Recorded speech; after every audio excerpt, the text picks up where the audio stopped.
वंदे गुरुपदद्वन्द्वं भक्तवृन्दसमान्वितं श्रीचैतन्य प्रभुं वन्दे नित्यानंद सहोदितं श्रीनंदनंदनं वन्दे श्रीराधिका चरणद्वयम् गोपीजना समायुक्तं वृंदावनो मनोहरम।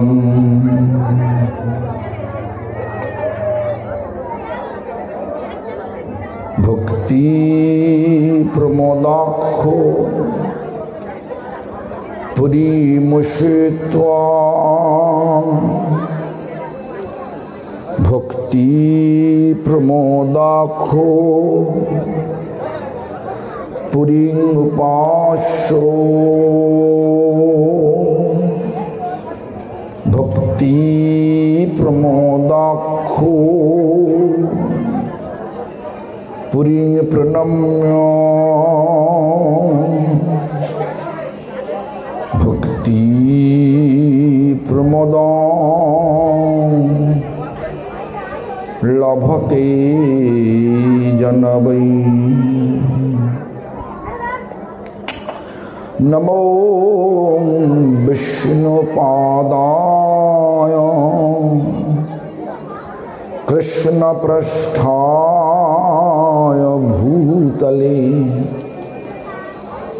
श्रीमते भक्तिसिद्धान्तो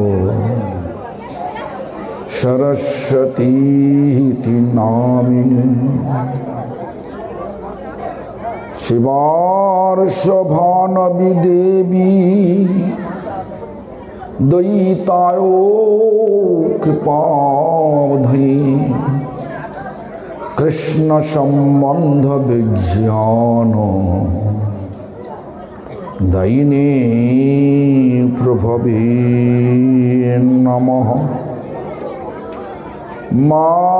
माधुर्यजल प्रेमाढ्यो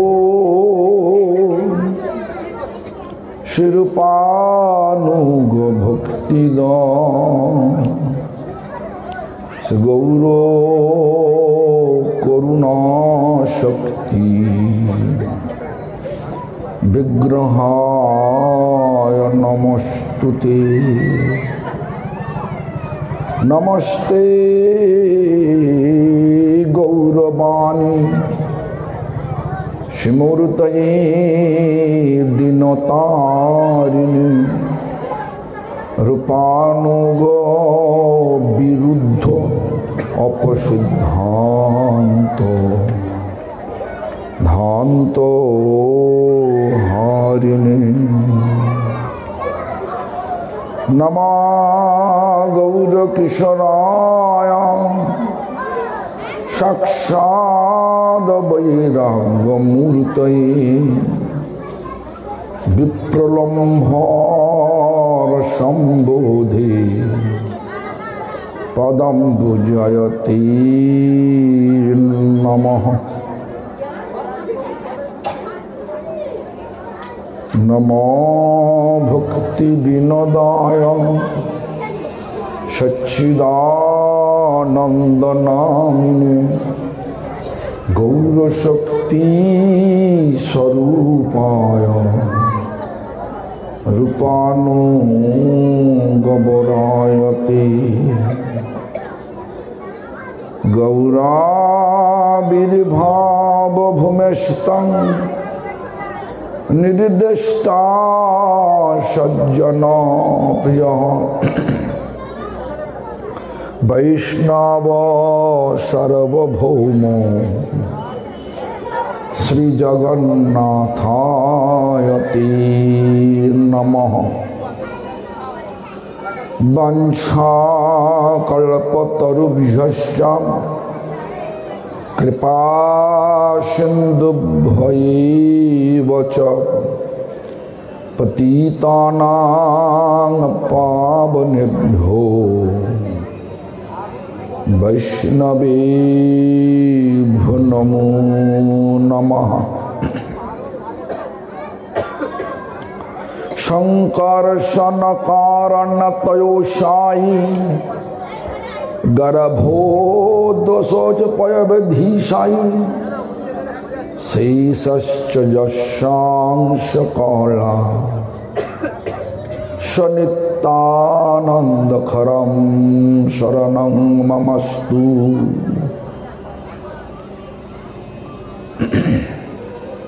नमो महावदन्नाय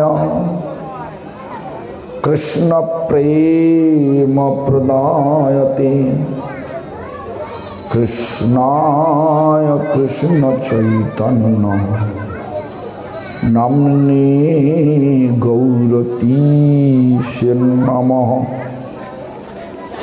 लादिनी स्वरूपाय श्री गौरांगो सुचिदोषते भक्त शक्ति स्वरूपाय श्री गदाधर नमोस्तुते।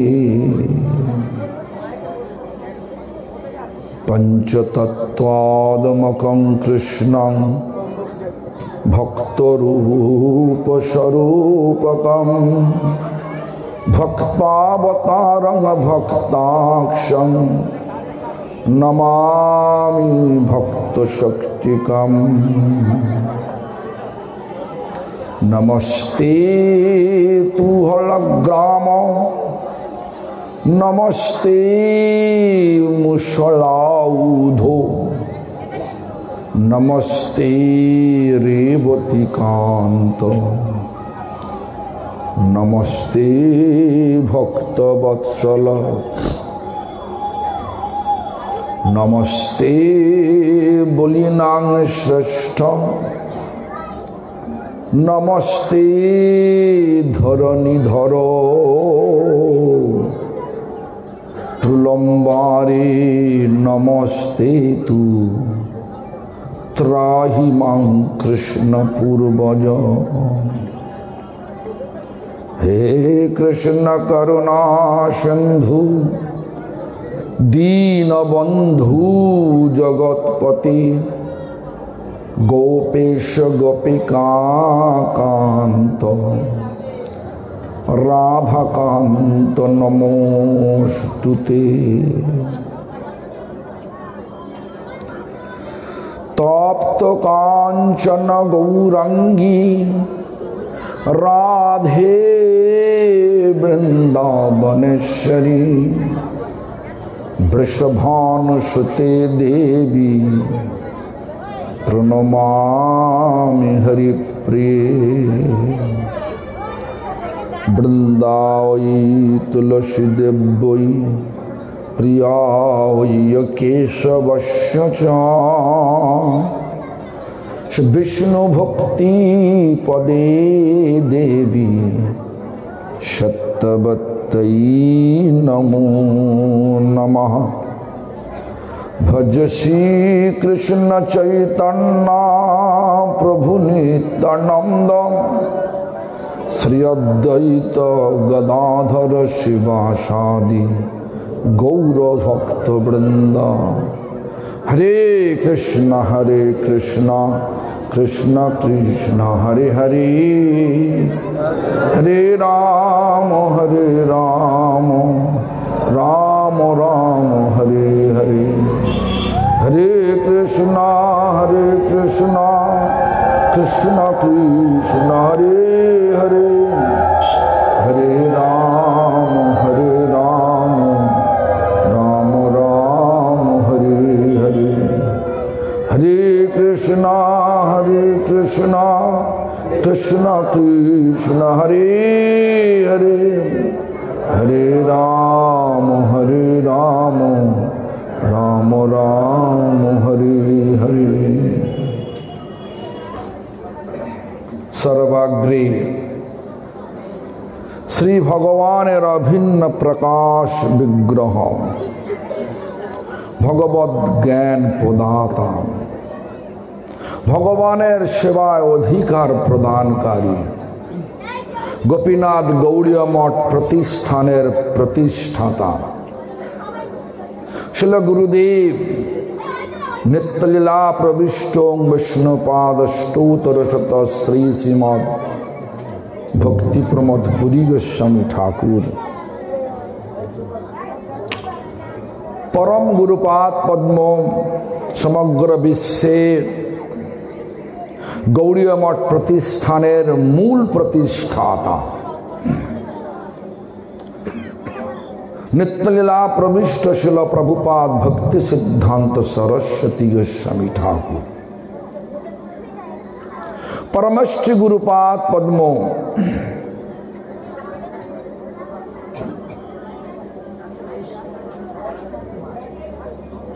नित्यलीला प्रविष्टो विष्णुपाद परमहंस कुल चूड़ामणि ठाकुर शिल गौर किशोर दास बाबाजी गोस्वामी महाराज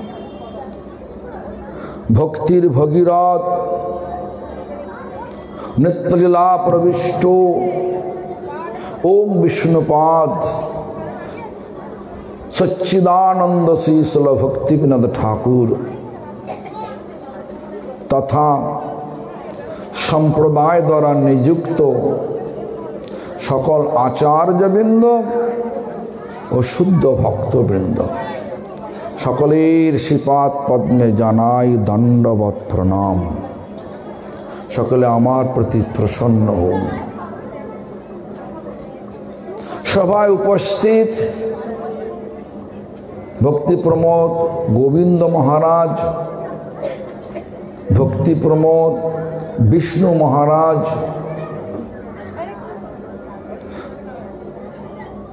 समस्त ब्रह्मचारी वैष्णव वृंद वैष्णवी वृंदा मातृमंडली सज्जन वृंद तथा ग्रामवासी वृंद सकल के जानाई आमार यथायोग्य सम्भाषण सकले आमार प्रति प्रसन्न हन अन्यान्य कयेक बछरेर न्याय आमरा এই বছরও गौर पूर्णिमार प्राक्काले स्थाने एसे उपस्थित हয়েছি हरिभक्त दास प्रभु आह्वाने आह्वाक हरिभक्त दास प्रभु आपनादेर ग्रामे तार नाम हारू मंडल हारू मंडल एवं तार परिवारेर सकल सदस्यगण तादेर एकान्त स्नेहाकर्षणे आकर्षित हये आमरा सबाई एखाने एसेछि नाम हरिभक्त कथा बोलते होबे हरिभक्तिर कथा बोलते होबे हरिभक्ति करले कि हय हरिभक्तिते जीवेर सर्वांगीण मंगल हय जीवेर सर्वांगीण मंगल हय माने एकबार भक्ति हইলে হয়ে গেলে আর এই দুঃখ যন্ত্রণাগ্রস্ত ভোগময় ভৌতিক জগতে ফিরে আসতে হবে না কেন ভক্তি মানে হচ্ছে মনটাকে ভগবানের সেবায় সম্পূর্ণ লাগিয়ে দেয়া তার বিনিময়ে কিছু পাওয়ার আশা নেই যখন বিনিময় থাকে তখন কর্ম হয়ে যায় আমি ভগবানের সেবার জন্য এত কিছু করছি ভগবান আমার এই আশাটা পূর্ণ করে দাও এরকম ধরনের যদি কোনো উদ্দেশ্য থাকে তাকে বলে বিনিময় সে বিনিময়ে কোনো কিছু চাইবে না শুধু দেবে কাকে দেবে যাকে তিনি সেবা করতে চান তার সুখের জন্য সুখ দেবে। যেমন এইভাবে আমাদের মনটা সম্পূর্ণ স্থিত হয় ভগবানের সেবাতে, তখন হয় ভক্তি। আর ভক্তি যখন হয় তখন ভগবান তার ধামে আমাদেরকে নিয়ে যায়। যতক্ষণ এই সমাজটা কি ভোগময় ভূমি, সর্বক্ষণ আমাদের ভোগের আশা গজগজ করছে। যদি এখানে প্রসাদ না দেয়া হতো, আমার মনে হয় সংখ্যাটা অর্ধেকের কম হয়ে যেত। আমার মনে হয়, আমার ভুল হতে পারে। যেমন কাল রাত্রে আমরা গিয়েছিলাম তরুণ কৃষ্ণর বাড়িতে, অনেক প্রকার রান্না করেছে, দু জায়গায় অনুষ্ঠান হচ্ছে। যেখানে প্রতিযোগিতা আছে সেখানে ভক্তি হয় না, যেখানে প্রতিযোগিতা আছে যেই প্রতিযোগিতা করুক, সে বাবাজি হোক, সন্ন্যাসী হোক, গৃহস্থ হোক, যখন প্রতিযোগিতামূলক একটা ভক্তির অনুষ্ঠান হয় সেখানে জানবেন ভগবান থাকতে পারে না। ভগবানকে ভালোবেসে করতে হবে, ভালোবাসায় সেখানে থাকে না কোনো প্রতিযোগিতা। শ্রীল গৌর কিশোরদাস বাবাজি গোস্বামী মহারাজ ছোট্ট একটা কুটিরে গঙ্গার তীরে গৌরনীতায় সেবা করতেন। আর বাবাজি মহারাজ তখন ওই নবদ্বীপের সুনামধন্য সাধক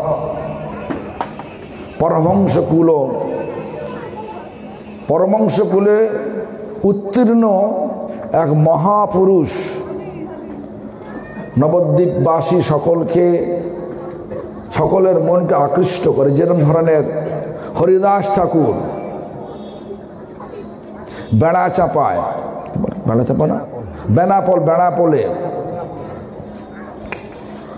বেনাপোলে হরিনাম করতেন, আর তারই সেই অধীনে ছিলেন, যার অধীনে ওই বেনাপোল এরিয়া চলত রামচন্দ্র খাঁ। রামচন্দ্র খাঁর কাছে লোক যেত না, সব লোক ছুটত কোথায়? হরিদাস ঠাকুরের কাছে। কেন? যেখানে মিষ্টি আছে সেখানে পিঁমড়েকে আমন্ত্রণ করতে হয় না, পিঁমড়ে এমনি চলে আসে। এই জন্য হরিদাস ঠাকুরের পেছনে সবাই ছুটে। কোথায় থাকেন হরিদাস ঠাকুর? বড় প্রাসাদে থাকে নাকি? না, কোথায়? জঙ্গলের মধ্যে, ঝুবড়ির মধ্যে, জঙ্গলের ছোট্ট ঝুবড়ি অর্থ পর্যন্ত খড়ের চাল কিংবা তাল পাতা কিংবা নারকোল পাতার দিয়ে একটা চাল করা হয়েছে, তার নিচে বাঁশের একটা চৌতলা, মানে বাঁশের চারদিকে বাঁশ দিয়ে, বাঁশের বেঁকারি দিয়ে একটা আস্তানা করে সেখানে বসে তুলসীর সেবা করতেন, হরিনাম করতেন। আচ্ছা, কোনো আকর্ষণ আছে কি? লোক তো যাচ্ছেন সেখানে। যখন হরিনামামৃত যেখানে প্রকাশিত হয়ে গেছে যার হৃদয়ের মধ্যে, সে তো পিঁমড়ে যাবে। আমরা সব পিঁমড়ে রূপ যে জীব যাবই তো। রামচন্দ্র খান অনেক ঐশ্বর্য রয়েছে, কেউ যায় না, সে অপমানিত বোধ করছে। এই আমার সব জমিদারির এলাকার মধ্যে বসবাসকারী সব জনগণ আমাকে অপমান করছে, আমি লোককে বুঝিয়ে দেব হরিদাস একজন অপদার্থ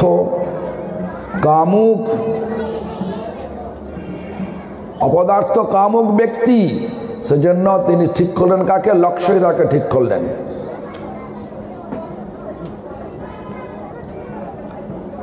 লক্ষ্যহীরাকে ঠিক করলেন। লক্ষ্যহীরা কে ছিলেন? বেশ্যা ছিলেন। আর লক্ষ্যহীরা গেলেন সন্ধ্যাবেলায় নির্জনে বসে যখন হরিদাস ঠাকুর হরিনাম করছেন, তখন গেলেন সাজাগুজো করে, মহিলার সাজগোজ, চোখের দ্বারা অঙ্গভঙ্গি, শরীরের দ্বারা অঙ্গভঙ্গি করে বুঝিয়ে দিচ্ছেন, আমি এই জন্যে এসছি, আমার আশা পূর্ণ করো। হরিদাস ঠাকুর কি বললেন? সব আশা পূর্ণ করব, সব আশা পূর্ণ করব, আমাকে শুধু নাম সংখ্যাটা সম্পূর্ণ করতে দাও। প্রথম রাত্রি চলে গেল, নাম সংখ্যা পূর্ণ হলো না। সারা রাত্রির হরিদাস ঠাকুরের মুখ থেকে নির্গত হরিনাম সেই লক্ষ্যহীরা শুনলেন। আবার দ্বিতীয় রাত্রিতে একই উদ্দেশ্য এলেন, আবার শুনলেন। রাত্রি অতিবাহিত হয়ে গেল, হলো না। তৃতীয় রাত্রিতে ওই বেশ্যা যে প্রতিজ্ঞা করেছিল রামচন্দ্র খাঁর কাছে যে আমি হরিদাসকে আমার হীরাদাস করে ছাড়ব, পেরেছিল। তৃতীয় রাত্রিতে মনে মনে তখন চিন্তা করছে, আমি তো অন্যায় করছি। আগের দুটো রাত্রি অন্যায় বলে মনে হয় না। কেন? হৃদয়েতে ময়লা জমেছিল। গেল কি করে? নামামৃত রস বার হচ্ছে, যে নির্গত হচ্ছে কার মুখ থেকে? নামাচার্য হরিদাস ঠাকুরের কাছ থেকে। তার মুখারবিন্দ থেকে নির্গত হরি নামামৃত সেই কানের ভিতর দিয়ে, লক্ষ্মীরার কানের ভিতর দিয়ে হৃদয়ে প্রবেশ করে তার হৃদয়টাকে পরিষ্কার করে দিয়েছে। আয়না যদি অপরিষ্কার থাকে আমরা নিজের মুখ দেখতে পাই না। পাই? আয়নাটা পরিষ্কার হয়ে গেলে তখন দেখতে পাই এখানে কোথাও তিল হয়ে আছে, এখানে কোথাও আঁচিল হয়েছে, নাকি? ঠিক তেমনি করে আমাদের দোষটা আমরা দেখতে পাই না যতক্ষণ আমাদের হৃদয়েতে ময়লা জমে আছে। প্রতিযোগিতা একটা ময়লার অঙ্গ। তো যাই হোক, তারপরে ধীরে ধীরে যখন লক্ষ্যহীরা মনে করলেন আমি অন্যায় করছি, মানে হৃদয় পরিষ্কার হয়ে গেল, হরি নামামৃত রসের ঝংকারে হৃদয়ের সমস্ত ময়লা পরিষ্কার হয়ে তখন হরিদাস ঠাকুরের পায়ে পড়ে গেলেন। প্রভু, আমি এখানে এসেছিলাম, এই কারণে এসেছিলাম, আমি রামচন্দ্র খায়ের প্ররোচনায় এই অন্যায় করতে এসেছিলাম, আমাকে বলুন আমার এই প্রায়শ্চিত্ত কি করা হবে। হরিদাস ঠাকুর বললেন কি, যাও স্নান করে আসো। এই যে তুমি যেসব এই সমস্ত পেশা দ্বারা যত উপায় করেছো সেগুলো ব্রাহ্মণকে দান করে মাথা মুড়িয়ে আমার কাছে আসো, তোমাকে হরিনাম দেব। আমি স্থান থেকে চলে যাব, তোমার জন্যই প্রতিজ্ঞা করছিলাম, অপেক্ষা করছিলাম। সেই লক্ষ্যহীরা পরবর্তীকালে হলো কি মহান্তি, মানে বড় বড় লোক তার কাছে জানতি, মহান্তি ভান হয়ে গেল। মানে মহান্ত হচ্ছে পুরুষ, মহান্ত হচ্ছে মহিলা, আর বড় বড় লোক তার কাছে জানতি। বড় বড় লোক বলতে সম্মান সুনামধন্য লোক। লক্ষ্যহীরা বেশ্যা, যে শরীরকে ভোগ করার জন্য, ভোগ করতে দেওয়ার জন্য টাকা নিত, আর সে এত বড় বৈষ্ণব, এত বড় সাধ্বী হয়ে গেল, সবাই তাকে যাচ্ছে। তার হরিনামামৃত কাজ হলো কি না? হরিনামামৃতের কাজ হলো কি না? হ্যাঁ, হরিনামামৃতে কাজ হয়, কিন্তু আমরা আশা রেখে থাকি। সেই জন্য নাম তো চিন্তামণি, ওই চিন্তাগুলো, চিন্তা যা করি সেটা কি প্রস্ফুটিত করে দেয়। আমরা চাই প্রতিযোগিতা, আমরা চাই লাভ, পূজা, প্রতিষ্ঠা, এগুলো এসে যায়, নাম করতে করতে এসে যায়। আর এইগুলো নিয়ে পড়ে থাকি, আমি কত বড় একটা সন্ন্যাসী হয়ে গেলাম, কত বড় একটা বৈষ্ণব হয়ে গেলাম, আমাকে দেখে সব লোক বহুমানন করছে। এইসব বিচার আমাদের মধ্যে স্থান পেয়ে যায়। যখন এইগুলো থাকে তখন আর এই ভোগময় জগতের যে চরম আকর্ষণ ভোগ করব, এর থেকে আর বেরিয়ে পড়তে পারি না। এ থেকে না বাহির হলে ভোগময় এই ভৌতিক জগতের ভোগময় ভূমির ভোগস্পৃহা থেকে যতক্ষণ না বেরিয়ে পড়ব, ততক্ষণ আমরা কখনোই আমাদের সাধনার চরম যে ফল কৃষ্ণ চরণ সেবা প্রাপ্তি কখনো পাওয়া যাবে না।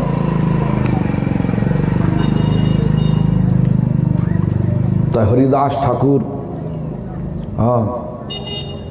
দেখুন কি প্রকারে লক্ষ্মীরাকে বড় মহান্তি বানিয়েছিলেন।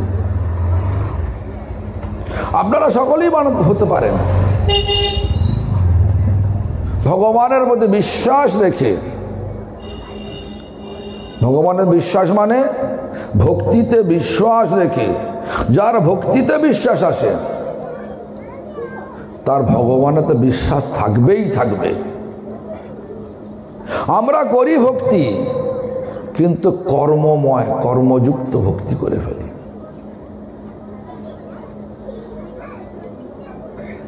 সবরী নাম শুনেছেন? গুরু বললেন আদিবাসা নারী সবরী, তাকে মাতঙ্গিনী ঋষি দীক্ষা দিয়ে বললেন, সবরী, এই স্থানে রামচন্দ্র আসবেন, তুমি তাকে স্বাগত করবে। গুরুর কথা অনুযায়ী যখন দীক্ষা নেয় তখন বয়স খুবই কম, যৌবন।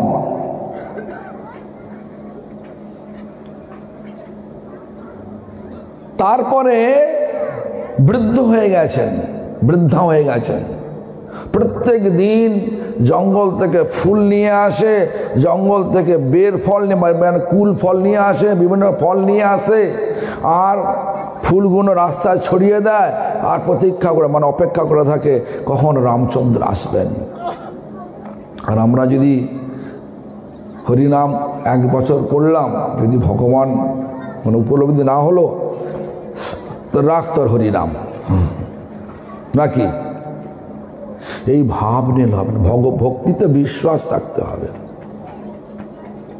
যার ভক্তিতে বিশ্বাস আসে সে ভগবানকে পাবেই পাবে। সবরই একটা উদাহরণ। গুরুদেব বলেছেন সারাক্ষণ প্রত্যেক দিন সে নিয়ে আসে ফুল ফল, অপেক্ষা করে। হঠাৎ সীতা দেবী হরণ হলো। সীতার খোঁজ করতে করতে রাম লক্ষ্মণ সবরীর সেই কুটিরে এসে হাজির হয়ে গেল। হলো কিনা? গুরুদেবের কথা মিলল কিনা? মাতঙ্গ ঋষি গুরুদেবের কথা মিলল কিনা? তারপরে কি আনন্দে আত্মহারা, সব চোখে দেখতে পায় না ভালো করে। যেখানে অন্যান্য সব বৈদিক মন্ত্রপাঠ করছে, বৈদিক মন্ত্রপাঠ করছে, অন্যান্য ঋষিমুনিরা পম্পা সরোবরের চারদিকে রামচন্দ্রকে স্বাগত করার জন্য, পম্পা সরোবরটা কোথায় না কিষ্কিন্ধার কাছে, সেই কিষ্কিন্ধা হনুমানের জন্মস্থান। তাই যে কোনোভাবেই হোক হনুমানের ভক্তির আকর্ষণ আর রামচন্দ্রের লীলা চলছে, সেই লীলা চলাকালীন হাজির হয়ে গেলেন সেই পম্পা সরোবরের কাছে। সংবাদ পাওয়া মাত্রই পম্পা সরোবরের চারদিকে যারা যেসব সাধু ছিলেন সকলে বৈদিক মন্ত্র পাঠ করছেন, রামচন্দ্র স্বাগত করবেন। রামচন্দ্র গেলেন কোথায়?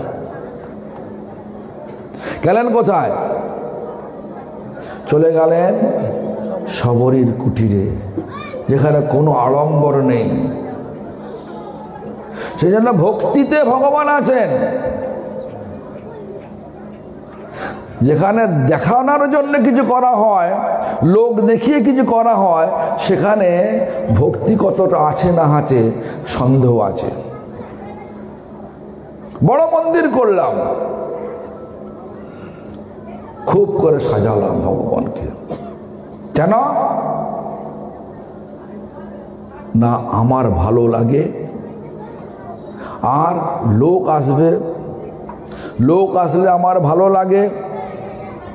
তাহলে ভগবানের জন্য করছে না লোকের জন্য করছে? কোনটা? আমি লোককে আকর্ষণ করব, লোককে আকর্ষণ করার জন্য আমার বড় মন্দির করা, মহা সমারোহের সঙ্গে বিভিন্ন রকম ভাবে ভগবানকে সাজিয়ে গুছিয়ে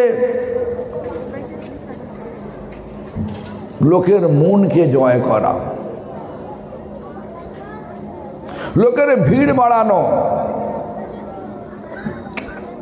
এরম যদি মনে ভাব থাকে তাহলে কিন্তু আমি এই জন্য বলছি না যে ভগবানকে সাজানো অন্যায়, তা নয়। উদ্দেশ্যটা কি থাকতে হবে? তো সেরম করে সেইভাবে দেখুন গৌর কৃষ্ণদাস বাবাজি গোস্বামী মহারাজ,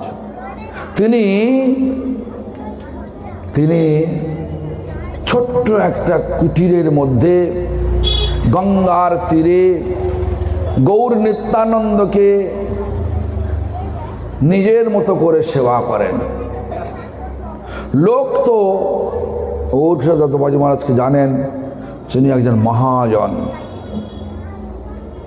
নিত্য মুক্ত এক মহাজন।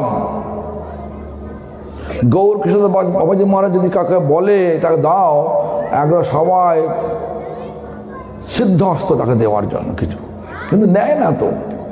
কিন্তু একদিন তিনি ডাকলেন, এক ডাক্তার মশাইকে ডাকলেন। ডাক্তার মতে ভালো, ও আমার কত ভাগ্য, আমাকে বাবাজি মহারাজ ডেকেছেন, নিশ্চয়ই কিছু একটা সেবার সুযোগ এসছে আমার। তাহলে চলে গেলেন, কিন্তু দেখলেন বাবাজি মহারাজ শীতকাল, কুটিরের বাইরে সূর্যের তাপ নিচ্ছে। শীতকালে কি করেন, সূর্যের আলো অবস্থা ভালো লাগে না, সেরকম বাবাজি মহারাজ বসে আছেন, হরিনাম করছেন, চোখের এই ঠুলিগুলো সব নেমে গেছে, দেখতে পায় না, এরকম করছে, চাইয়ে দেখতে হয়। তো ডাক্তারের সুতো শব্দ পেয়ে ডাক্তার এসেছো?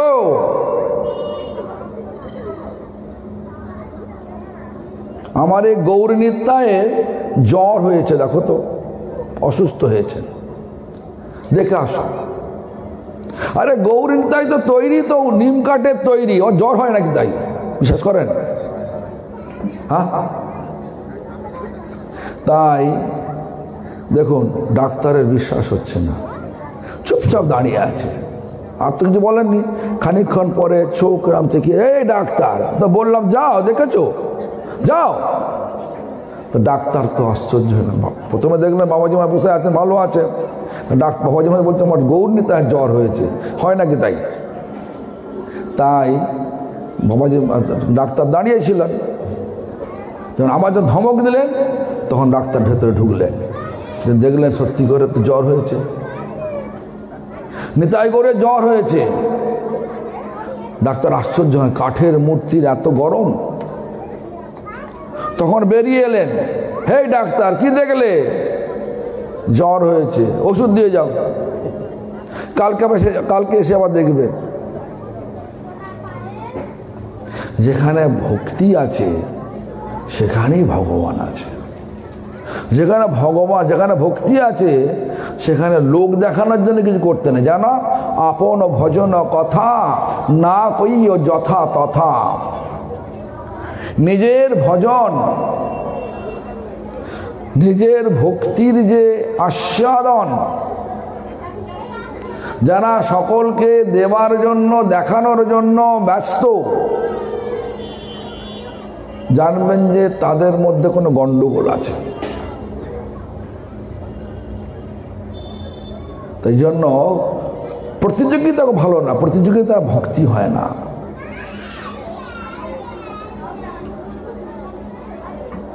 হ্যাঁ, প্রতিযোগিতা না করে যখন হরিভক্ত দাস প্রভু তিনি সবসময় কি বলেন, আমাকে একটা দিন দিতে হবে শনিবার রবিবার করে। আমি অত কিছু জানিনি বাবু, শনিবার রবিবার করে দিন দিতে হবে।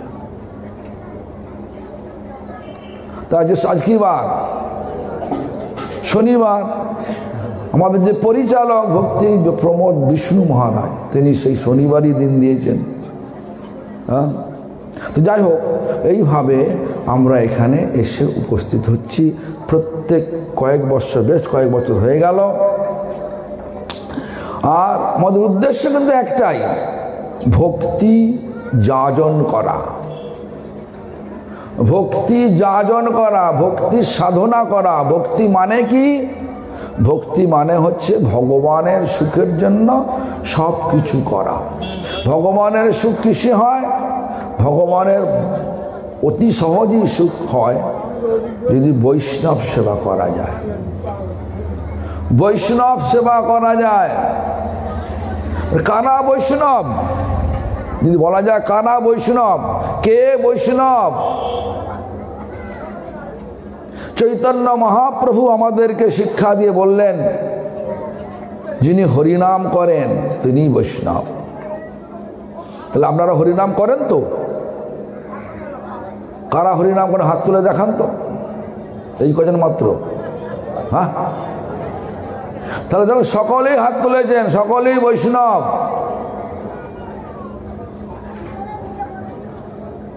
তাহলে আপনাদের প্রসাদ পাবে, সেটা ভালো না খারাপ? প্রসাদ পাওয়ালে সন্তুষ্ট হবেন তো? কানের প্রসাদ, মুখের প্রসাদ দুটি পাচ্ছেন, ভালো লাগছে না খারাপ লাগছে? তাহলে হরিভক্ত প্রভুর বৈষ্ণব সেবার দ্বারা, অকৃত্রিম বৈষ্ণব সেবা, কৃত্রিম করে নয়,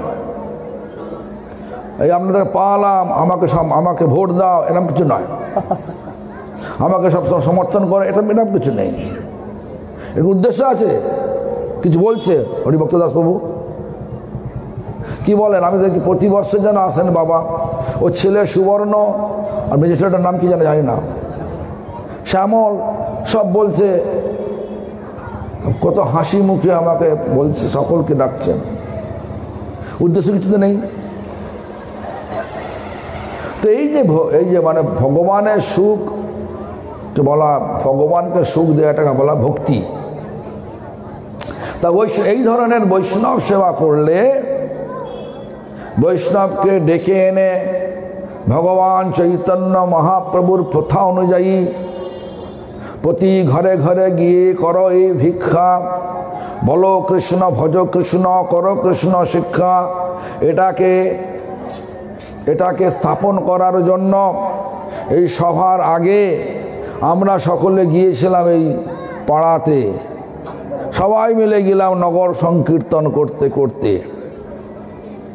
সেটা হলো, আবার সকলকে নিমন্ত্রণ জানানো হয়েছে কিসের?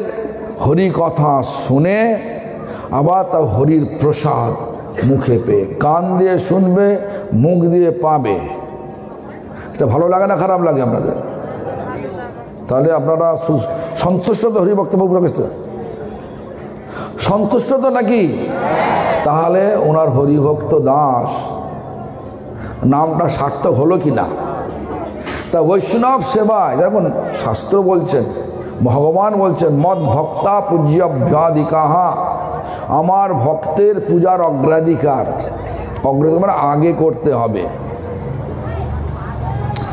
তারপরে বলছেন বৈষ্ণবকে বলতে গিয়ে শিল ভক্তিনাথ ঠাকুর কি বললেন? যে যার যত নামে রুচি তার তত বৈষ্ণবতা। যে আপনাদের সকলেই নাম করে, যেহেতু গোপাল প্রভু এখানে ধরে ধরে নাম করছেন, আজ ভোর 4টের সময় উঠে পড়েছে গোপাল প্রভু, 8:30 পর্যন্ত এক নাগাড়ে বসে চোখ বুজে হরিনাম করছিলেন।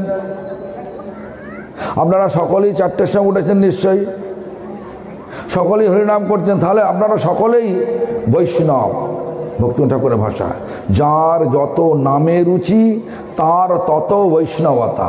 আর প্রভুপাদার ভাষায় কি বলছেন? বৈষ্ণব কনক কামিনী প্রতিষ্ঠা বাঘিনী ছাড়িয়াছে যারে, সেই তো বৈষ্ণব। শিলা প্রভুপাদ বৈষ্ণবকে এই কীর্তনের মাঝখানে এগুলো লিখলেন। কনক মানে টাকা পয়সা, কামিনী মানে ইন্দ্রিয় তর্পণের স্পৃহা। অ্যাকচুয়ালি কামিনীর লিঙ্গুয়াস্টিক মানে হচ্ছে ভাষাগত যে অর্থ, সেটা হচ্ছে মেয়ে ছেলে, মহিলা। তো কনক কামিনী আর প্রতিষ্ঠা মানে সকলে আমাকে ভালো বলুক, কেউ যেন খারাপ না বলে। কারো কাছে খারাপ হবো না, সকলকে ভালো ভালো বলবে, সকলে ভালো বলবো। তুমি মাছ খাচ্ছ, ভালো করছো, খুব ভালো। মাছটা খেলে আমাদের শরীরের মধ্যে ওমেগা 3 তৈরি হয়, খুব ভালো করেছো, মাছ খেয়ে যাও বললে ভালো। ভক্তির অনুকূল না প্রতিকূল? ভগবানকে মাছ ভোগ দেওয়া হয় নাকি? তাহলে আমাদের বলতে হবে, বাবা ভগবানকে যখন দেওয়া হয় না, না খেলেই ভালো, এটা বললে হয়। কিন্তু খাচ্ছ ভালো, বিড়ি খাচ্ছ, ওটা ভালো। শীতকালে আর শীত পাবে না, বেশি কম পাবে। যে যা করে সবটা মানে ব্যাঙের গালেও চুম খাওয়া, সাপের গালেও চুম খাওয়া, এই যাদের আচরণ তাকে বলা খরজাটিয়া। ভগবান চৈতন্য মহাপ্রভু মুকুন্দকে বলেছে খরজাটিয়া, ওটা একটা খরজাটিয়া। ওর কোটি জন্মের কৃপা হবে, এখানে তো হবে না। তখন নাচতে আরম্ভ করলেন মুকুন্দ। হ্যাঁ, ভগবানের কৃপা তো হবে, কোটি জন্মে পরে হবে।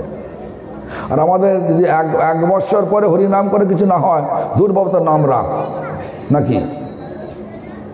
এই ধরনের যে মনোভাব নিয়ে কখনো ভগবানকে পাওয়া যাবে না। ভক্তির মনোভাব নিয়ে, ভক্তি সবরীর উদাহরণ দিলাম। সারা জীবন যৌবন কাটিয়ে দিল, বৃদ্ধ অবস্থায় গুরুর বাক্য অনুযায়ী ভগবান তার কাছে এলেন। কি রাম? ভগবান রামচন্দ্র এলেন, আনন্দে আত্মারা হয়ে গেলেন। ফলগুলো চাকছেন, নিজে আগে চাকতেন। কুলটা মিষ্টি, মানে বেড় মানে হিন্দিতে বেড় বলে, বাংলায় বলে কুল বলে। সেই কুলটাকে জঙ্গল থেকে, দেখুন জঙ্গলে কাঁটা গাছ থাকে তো, সে কাঁটা গাছে ওখান থেকে কুলই বেশি হয়, পেড়ে নিয়ে এসছেন। এইগুলো পাচ্ছেন, এটা কষা না টক না মিষ্টি, চেখে যেটা মিষ্টি সেটা দিচ্ছেন। আর এটা দেখে ভাই লক্ষণ বলছেন, ভাইয়া এ ঝুটা হ্যাঁ। ভগবান বলছে মিঠা তো হ্যাঁ, মিঠা भी है। কেন? ভগবান ভক্তিকে ভালোবাসেন, ভক্তি সবচেয়ে মিষ্টি। সেই জন্য আমাদেরকে বিচার করতে হবে। আমরা এই জগতে, এই জগৎ মানে এই দুঃখ যন্ত্রণাগ্রস্ত ভোগময় ভৌতিক জগতে এসেছি। যতক্ষণ আমাদের মধ্যে ভোগস্প্রিয়া থাকবে, মানে ইন্দ্রিয় তর্পণের ইচ্ছা থাকবে, কোনো কর্মের পরিবর্তে, কোনো কিছু করার পরিবর্তে কিছু পাওয়ার আশা থাকবে, এগুলো সব ভোগস্প্রিয়া বলে। যতক্ষণ আমাদের হৃদয়ের মধ্যে আছে, ততক্ষণ আমরা এই দুঃখ যন্ত্রণাগ্রস্ত ভৌতিক ভোগময় ভূমি থেকে কখনো ছুটি পাব না। কখন ছুটি পাব? বলছেন তখনই ছুটি পাওয়া যাবে যখন সকলে সম্মান করিতে শকতি, দেহনাথ যথাযথ তবে তো গাইব হরি নাম সুখে,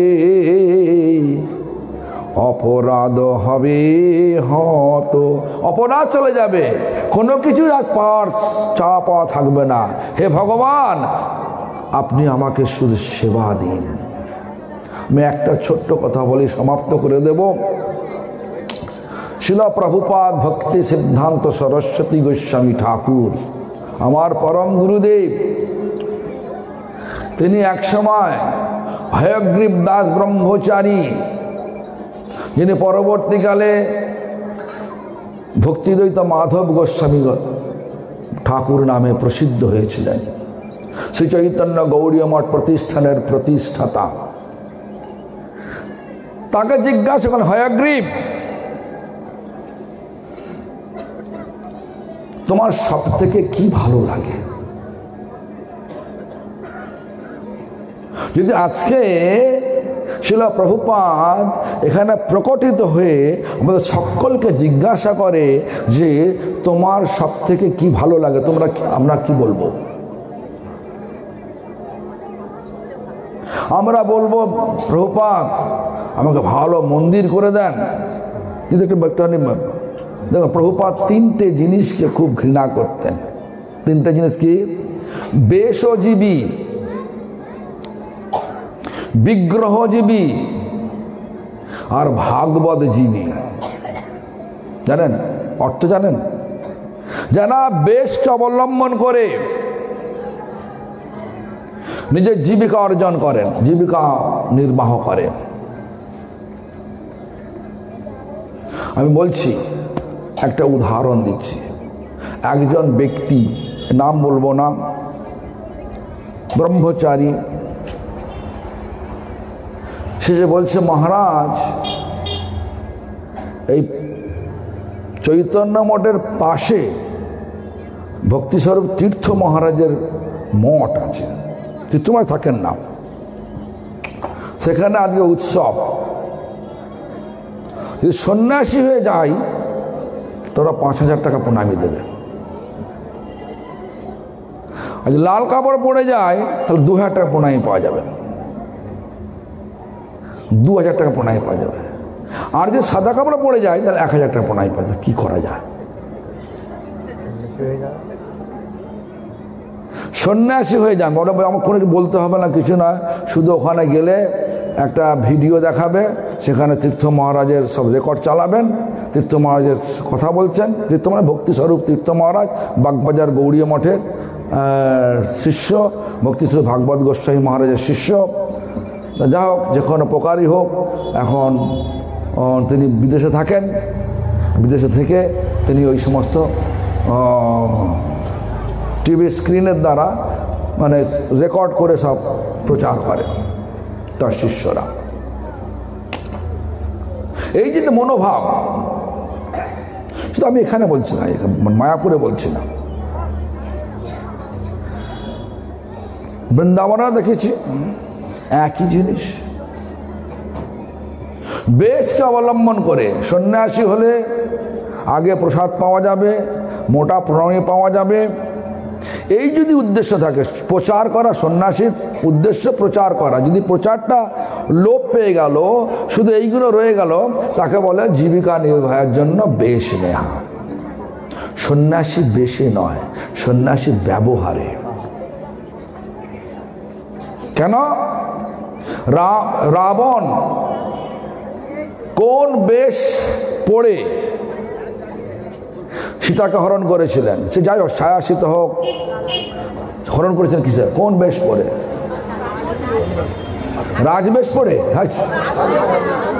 লাল কাপড় পরে, সন্ন্যাসী সেজে। উদ্দেশ্য ছিল এই বেশ পড়লে সীতা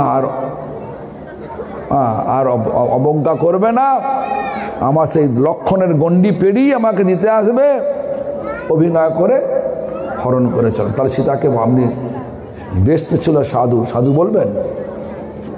সাধু বেশ পড়লে সাধু হয় না, সাধু ব্যবহারে সাধু হয়। নামের রুচি অনুযায়ী সাধুর পরিমাপ। কিন্তু বেশ পরে যদি আমরা নিজের জীবিকা নির্বাহ করার জন্য কোনো একটা মঠ করলাম, আর মঠ চালানোর জন্য বিভিন্ন দ্বারে দ্বারে গেলাম, আছে আমাদেরই মঠ, আমার গুরু ভাই, তার নাম ছিল নিমাই, আমি জানি না এখন কি নাম হয়েছে, নিমাই, বেটে নিমাই বলতাম,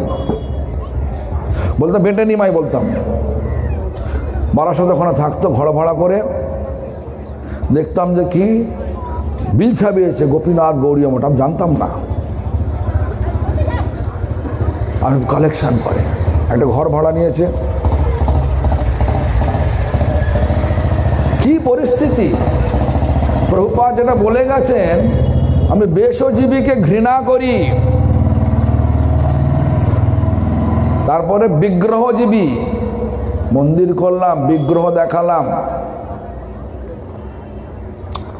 জন্মাষ্টমী এলো, 500 ভক্তকে বললাম ঠাকুরের ড্রেস ভিক্ষা দিন, জন্মাষ্টমী ভিক্ষা দিন। কত দাম, কত খরচা? বললো 5000 টাকা। 500 ভক্তকে বললেন, আচ্ছা 300 ভক্ত দিল, তাহলে ক টাকা উপায় হলো? 5000 টাইমস 300 কত হলো? 1,50,000 টাকা। আপনি করলেন তো একখানা ড্রেস, আপনি করলেন একখানা ড্রেস, বাকি 1,35,000 টাকা কোথায় গেল? ব্যাংকে চলে গেল। কি হবে? আমার পরবর্তী খরচা চলবে। তাহলে কি হলো? হলো কেন? বিগ্রহজীবী। আবার বিগ্রহ রাখার জন্য আবার মন্দির করার জন্য টাকার কালেকশন একটা ধাঁচ উঠেছে।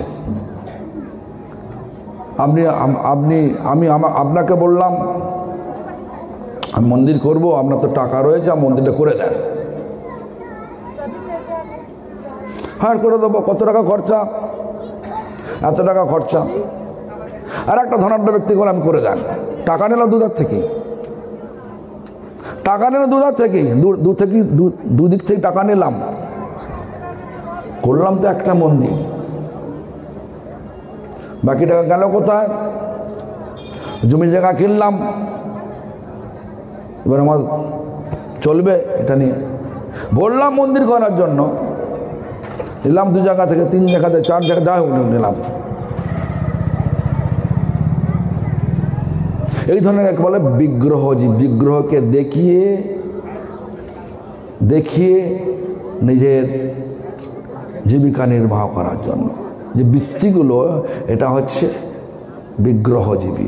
আর ভাগবতজীবী, ভাগবত পাঠ করে কখনো অর্থ উপার্জন করতে নাই, এটা আমরা জানি।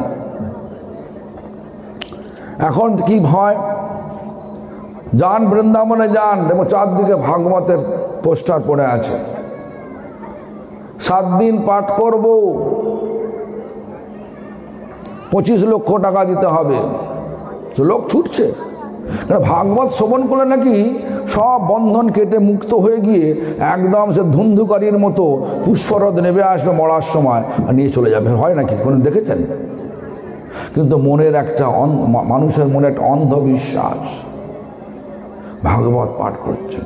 আমাদের শিল প্রভুপাদ বলেছেন, আবার গৌর কৃষ্ণদাস বাবাজি গোস্বামীর এক ধরনের শিক্ষা দিয়েছেন। নবদ্বীপে যখন একজন ভাগবত পাঠক মনে করলেন, যদি আমার পাঠটা যদি গৌর কৃষ্ণদাস বাবাজি মহারাজ ভালো বলে দেয়, তাহলে আমার পাঠের দর বেড়ে যাবে।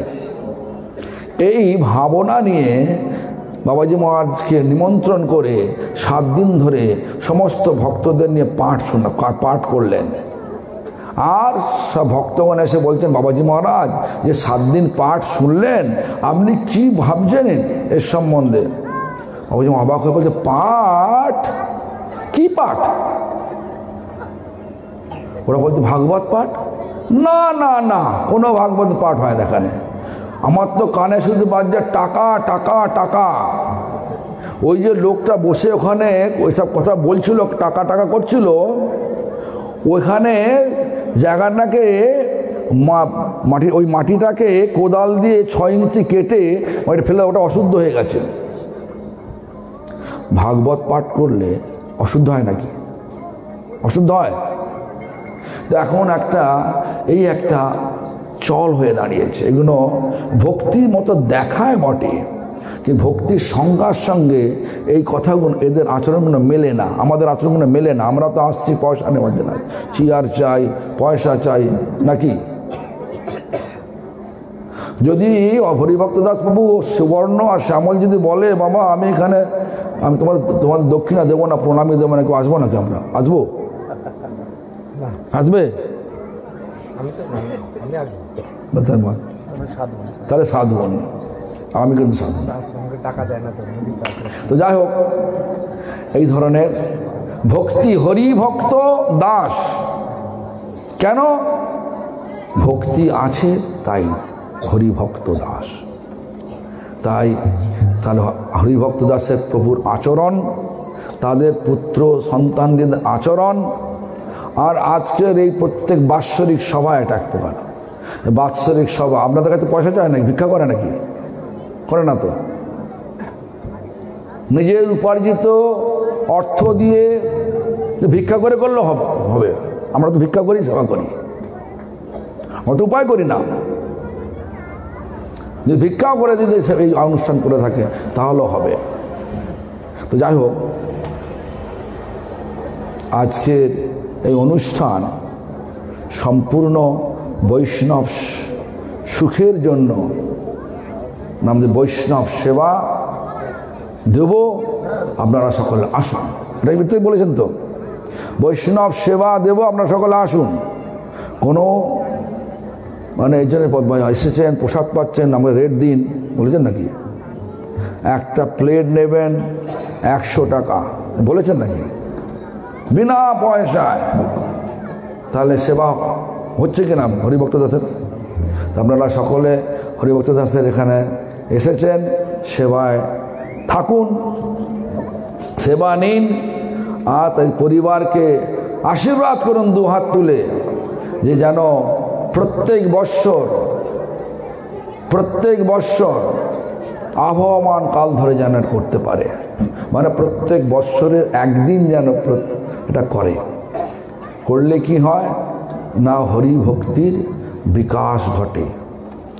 হরিভক্ত দাস, সুবর্ণ দাস, শ্যামল দাস, ছোট ছেলেটার নাম জানি না, যাই হোক সেখানে নেই, হ্যাঁ, সজল দাস, সব উজ্জ্বল, হ্যাঁ।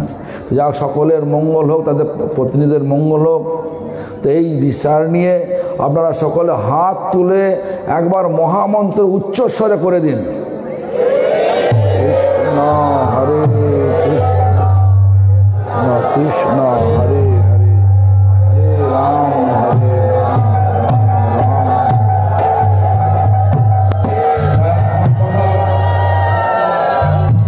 আমার কথার এখানে বিশ্রাম দিলাম, আমাকে যেতে হবে এখন যেতে হবে অনেক 2 জায়গায় প্রোগ্রাম আছে, 2 জায়গায় প্রোগ্রাম। একটা প্রোগ্রাম আছে 2টো থেকে 2:30, তারপরে ওখানে চলে যাবো আবার সাঁকড়ায়। এই জন্য আমাকে যদি আপনার অনুমতি দেন, আমি করজোড়ে বিনতি করছি, অনুমতি দেবেন তো? দিচ্ছেন তো?